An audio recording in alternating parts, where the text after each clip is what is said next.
ஆண்டவரும் இரட்சகருமாக இயேசு கிறிஸ்துவின் இனிய நாமத்தில் உங்கள் யாவருக்கும் அன்பின் வாழ்த்துக்களை தெரிவித்துக் கொள்கிறேன். அருமையான தேவ பிள்ளைகளே, புதிய நாள் புதிய நம்பிக்கை, new day new hope daily devotion மூலமாய் இந்த பரிசுத்தமான ஓய்வினால் உங்களை சந்திப்பதில் நான் மிகுந்த மகிழ்ச்சி அடைகிறேன். அல்லேலூயா. இன்றைக்கு கூட கர்த்தர் நமக்கு கொடுக்கிற வார்த்தை என்ன? தீத்துவின் புஸ்தகம் 2ஆம் அதிகாரம் 12ஆம் வசனத்தை கூட வாசிக்க கேட்போம். நாம் அவபக்தியையும் லௌகீக இச்சைகளையும் வெறுத்து தெளிந்த புத்தியையும் நீதியையும் தேவ பக்தியும் உள்ளவர்களாய் இவ்வுலகத்திலே ஜீவனம் பண்ணி. அல்லேலூயா. ஒவ்வொரு ஓய்வு நாளிலும் ஆண்டவர் நமக்கு அநேக ஆலோசனைகளை கொடுத்து வருகிறது நாம் பார்க்கிறோம்.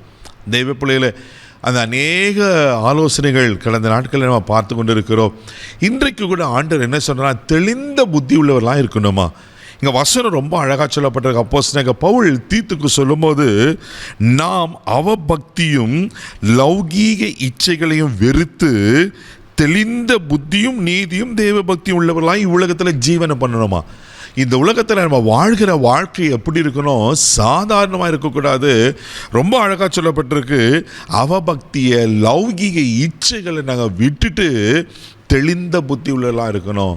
தெய்வ பிள்ளையில இன்றைக்கி நிறைய பேருக்குள்ள இந்த தெளிந்த புத்தி இல்லாதனால தான், ஒரு தெளிவு இல்லாதனால தான் நிறைய பாவத்தில் சிக்கி கொண்டுறாங்க, நிறைய தவறான காரியத்தில் மாட்டிக்கொள்கிறாங்க.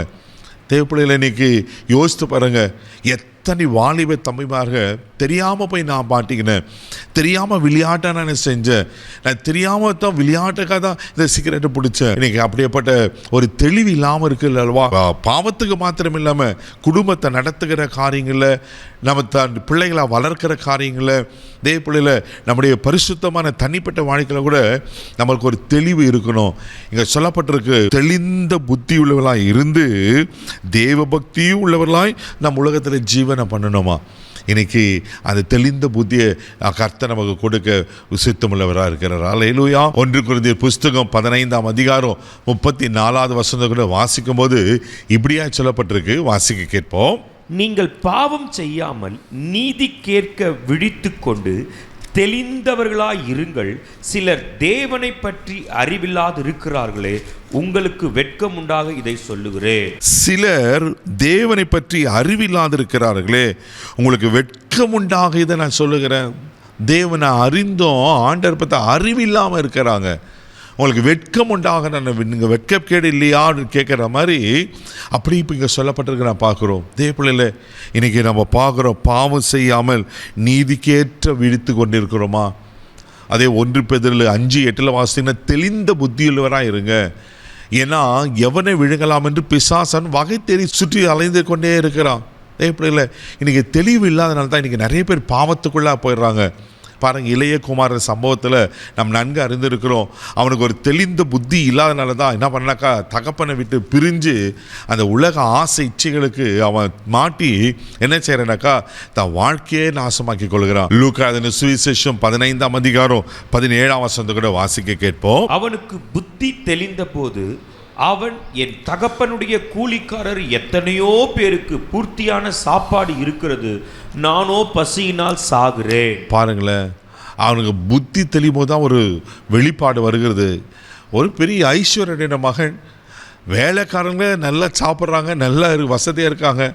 ஆனால் இவன் பாருங்க, இளையகுமாரன் தன்னுடைய பாவத்தினால், தான் இச்சையினால், புத்தி தெளிவு இல்லாதனால அவன் வாழ்க்கை பாவத்துக்கு போய் பன்றி சாப்பிடுகிற தவிடு கூட அவனுக்கு கிடைக்காம அவன் கஷ்டப்படுகிறது பார்க்குறோம் அல்லவா? ஆனால் புத்தி தெளிந்த பிறகு மறுபடியும் தகப்பன்களை வரா.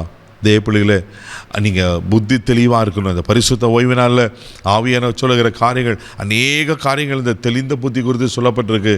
நான் பாவம் செய்யாமல் லௌகீக இச்சைகளுக்கு உட்படாமல் தேவ பக்தியாக பரிசுத்தமாக நீதியமாக வாழணும்னா நம்ம தெளிந்த புத்தியில் இருக்கணும். அந்த தெளிந்த புத்தியை ஆண்டவர்களை பெற்றுக்கொள்வோம். கண்களை மூடி நம்ம செபிப்போம். அன்பு தகப்பனே, உமக்கு நன்றி சொல்லி துதிக்கிறோம், ஸ்தோத்திரப்பா. இந்த பரிசுத்தமான ஓய்வு நாளில் ஆண்டவர் நாங்கள் தெளிந்த புத்தியுள்ள இருக்க நீர் எங்களுக்கு கற்றுக் கொடுத்த ஆலோசனைக்காக உமக்கு ஸ்தோத்திரப்பா. ஆண்டவரே, எதிலெல்லாம் இன்னும் தெளிவில்லாமல் இருக்கோ ஆண்டவரே, இந்த உலகத்துடைய மயக்கத்தினால, பாவத்தினுடைய ஆண்டவரே உமக்கு ஸ்தோத்திரிக்கிற அகோரத்தினால சிக்கி கொண்டிருப்பாங்கன்னா அவங்களை விடுவிக்கும்படியாக நான் செபிக்கிறேன்ப்பா. உங்கள் கிருபையில் கரத்தில் ஒப்பு கொடுக்கிறோம். நீர் பொறுப்பெடுத்துக்கிறோம். இந்த நாள் முழுதும் உங்கள் கரம் பிடித்து நடத்தும். ஆசீர்வதியும். இயேசுவின் மூலம் ஜெபம் பிதாவே, ஆமென். தெளிந்த புத்தி உள்ளவர்களா இருங்க. ஆண்டவர்களை ஆசீர்வதிப்பார்.